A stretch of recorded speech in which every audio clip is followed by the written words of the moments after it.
Delicious meets nutritious in the snack that packs a real protein punch. Wonderful Pistachios. Each 1-ounce serving of Wonderful Pistachios has 6 grams of protein, giving you over 10% of your daily value and making Wonderful Pistachios one of the highest protein nuts. But perhaps more than that, I love all of the flavors they have. Their sea salt and vinegar ones are my favorite when I'm craving that flavor but want to keep it healthy. But that's just the tip of the iceberg.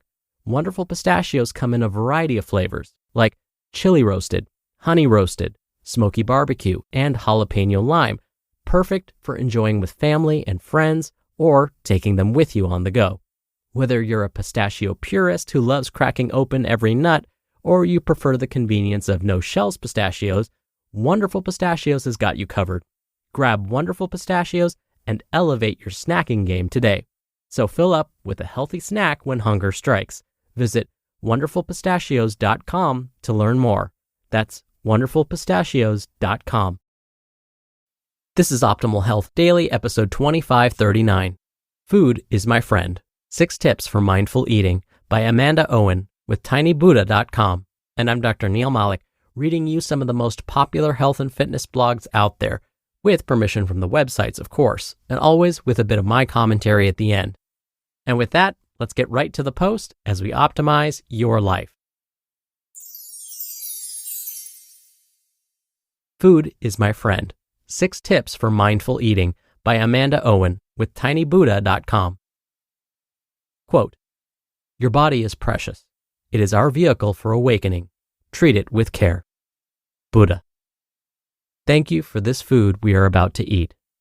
Many of us grew up with families who began each meal with a blessing. These prayers followed people from generation to generation, like an affectionate family member showing up when everyone sat down at the dinner table. These days, this honoring ritual is largely absent as we pick up food in a bag at a drive-through window, eat from cartons taken directly from the refrigerator without bothering to put the food on a plate or sit down, and spend mealtime separated from family members. When did our connection to the food we eat become so distant and problematic? Many have a love-hate relationship with food. They disparage particular foods even when they crave them. They say, "I want you, go away." Doesn't that seem a bit neurotic? What a mixed message. A mistreated person often acts out in ways that can cause trouble. I think of food as doing the same thing. It tugs at you when you have other things to do and makes demands that you pay attention to it when you would much rather think of something else. A perfect example of this is when you are positive you don't want to eat the ice cream that's in the freezer. The entire time you're thinking of this, you get a spoon, get the ice cream, and finish all of it. I created the following exercises to remind myself to maintain a healthy and respectful relationship with the food I eat. As a result, I've lost weight and I choose healthier foods. Give it a try and see if it helps you too. 1. Count your blessings. Honor your food and express your gratitude. Do you feel fortunate to be able to afford the food you eat? Is your food nutritious?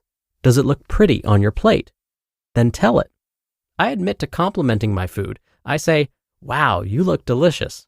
I also say, "Thank you so much for being here with me." I then say, "I'm so grateful for all of the people who made it possible for my food to be here with me." 2. Be aware of your senses. Eating is more pleasurable when it is a multisensory experience.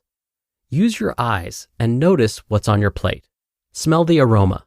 Chew slowly so you can appreciate the flavors and experience the textures. 3.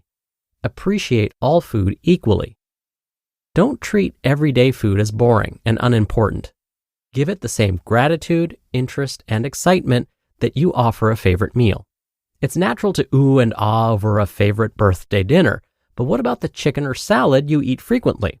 Take the time to notice and be thankful. Arrange it on your plate so that it looks nice. If you have good dishes, don't just use them for special occasions. Everybody and everything likes to be the recipient of good vibes and positive attention. Appreciated food is more likely to deliver all of its nutrients, partly because you aren't gulping it down. 4. Feel your feelings. Don't require your food to be a workhorse for your emotions. It wasn't designed for that job. Feelings are part of the human experience. Don't be frightened of feeling bored, lonely, or sad. Sit with your feelings rather than fleeing from them. Determine whether you are hungry or just bored. This small amount of attention and awareness helps prevent mindless eating. 5. Take the stress out of eating. Be present when you're eating and be mindful of the way you talk about food when you're not. Remember, complaining about bad eating habits doesn't actually do anything to change them. When you habitually talk about your discontent, you create an ongoing, poor relationship with food. If you were to constantly speak about your partner in this way, you would cause plenty of problems in your relationship. Instead of dwelling on your problems with food, say something nice about it. For example, focus on the way food fuels your body and allows you to do the things you want to do. And 6, love your food. Don't buy into the idea that if you enjoy food too much, you'll never stop eating it. Take a chance and see what happens when you love your food. Doesn't it make sense that just as in any relationship, when love and appreciation are expressed, a greater sense of well-being follows? When food is your friend, you can't help but feel happier. And that is a state of mind that we could all benefit from seeing more of in the world.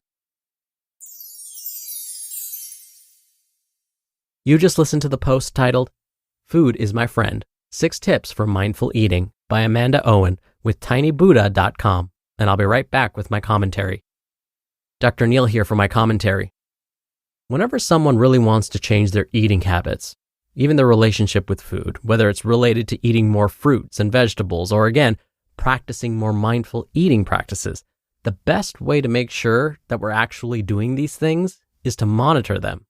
We need to write down when we do or don't do these behaviors.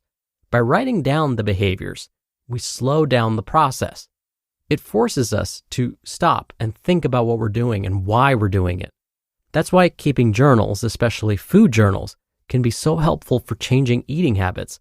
It makes our eating behaviors less automatic. Behaviors that are less automatic means that they will be less likely to stay a habit.